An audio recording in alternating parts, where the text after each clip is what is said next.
It's the Fonz. It's the Fonz. Fonzie.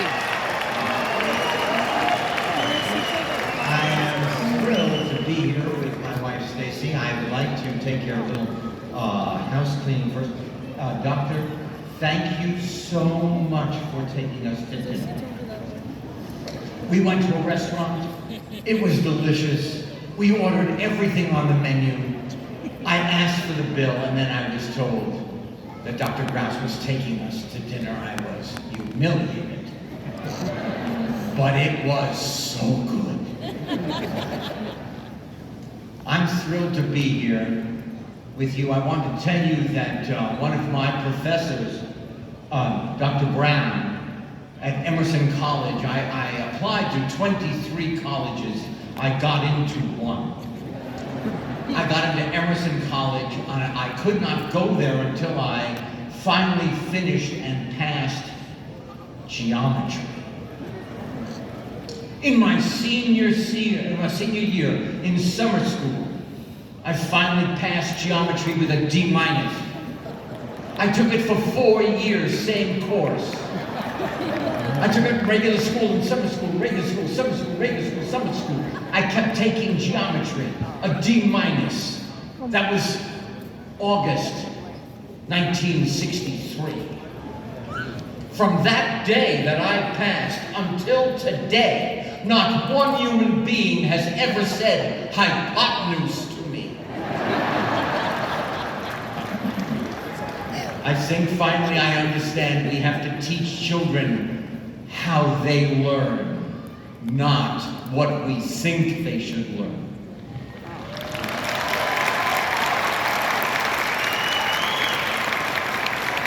I had a great professor who believed in me, Dr. Brown. And Mrs. Brown was spoken to by God.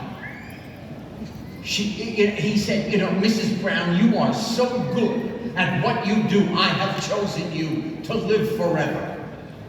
She thought, oh my goodness, I'm going to live forever. I better have a little work done. She had a little nip, a little tuck, a little lift.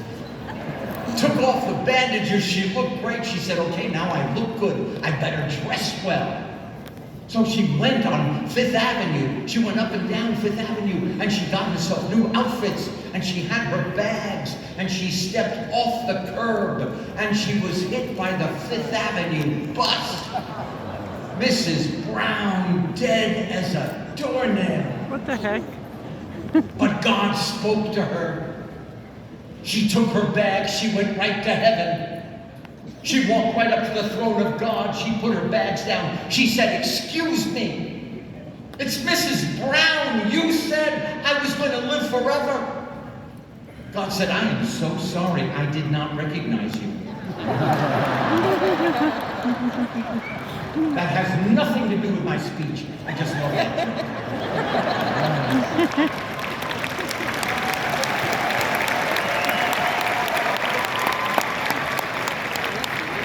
But here it is. You are here. You have done it. You have done it each in your own way. You have done it with all the challenges that were placed in front of you. So if you're here and you have done it, why will you not go out and do it again and create a wonderful life for yourself using the same imagination and the same power that is in you right at this moment? You are incredibly powerful, each and every one of you, and yet we are all so frightened. Well, maybe I'm not good enough. Maybe I don't know. I don't know if she'll go out. I don't know if I'll get the job. I don't know if I can fix that car. Negative thinking comes into your mind, and it stops you from moving toward your dream. If you put a period on the end of a negative thought, it grows into a thesis of negativity.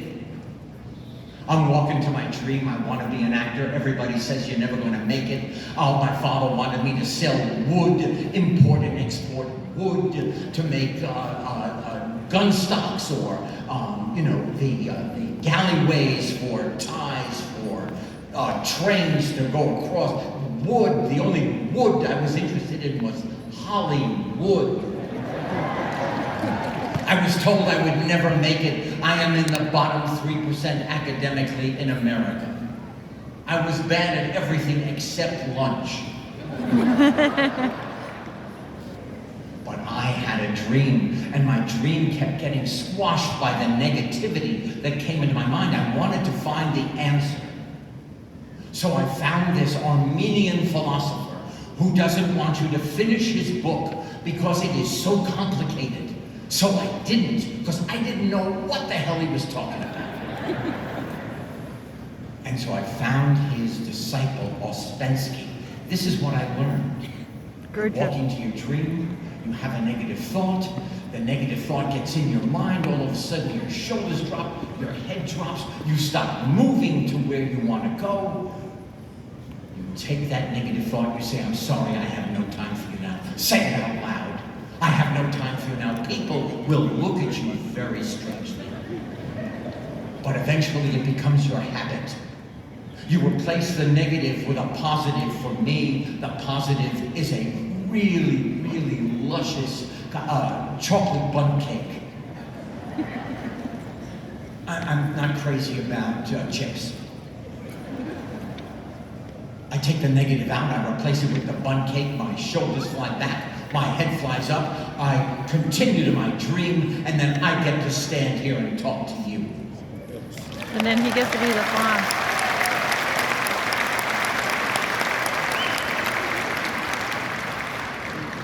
Everything that you are about to do, everything that you are about to discover about what you can do is so important. It is important for this town. It is important for your state. It is important for the country.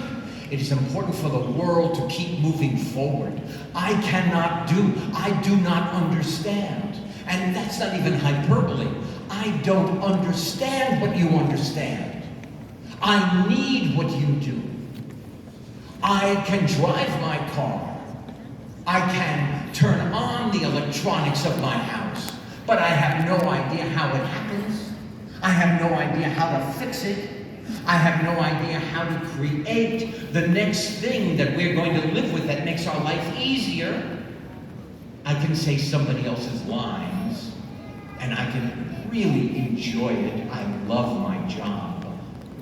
But I depend on you. I depend on every single one of you to do what you do at the best you can.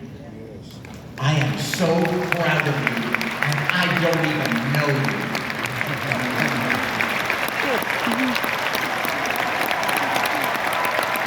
You need to be the best you can possibly be, because if you don't, there are important things that will never get done, needs that need to be met, hurts that need to be healed. If you are not the best of who you are, then you will not meet the destiny that you will put on this earth.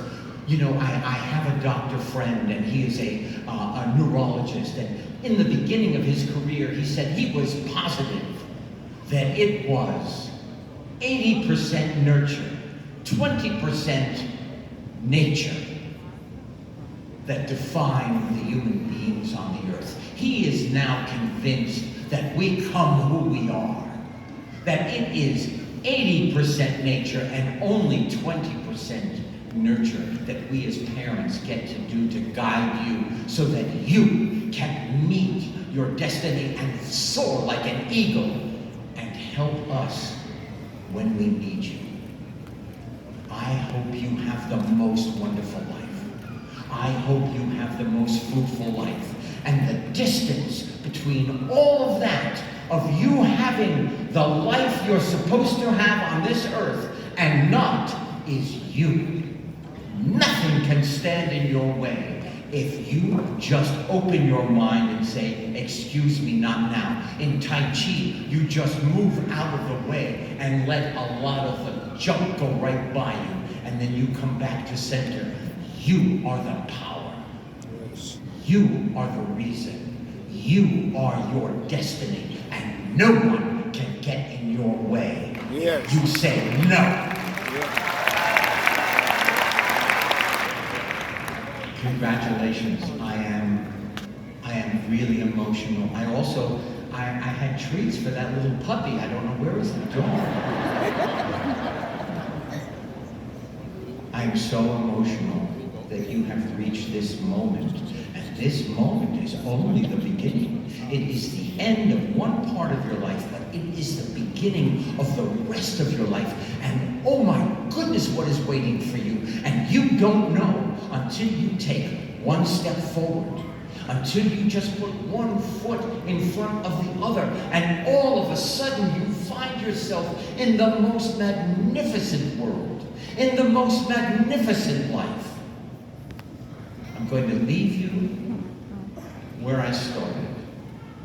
There is greatness in every one of you. You might not be in touch with it yet, but there is greatness in every one of you. And your job is to figure out what that gift is, dig it out, and give it to the world. There is not one person on this stage, one person in this auditorium, one person that lives in this city who doesn't even know you yet.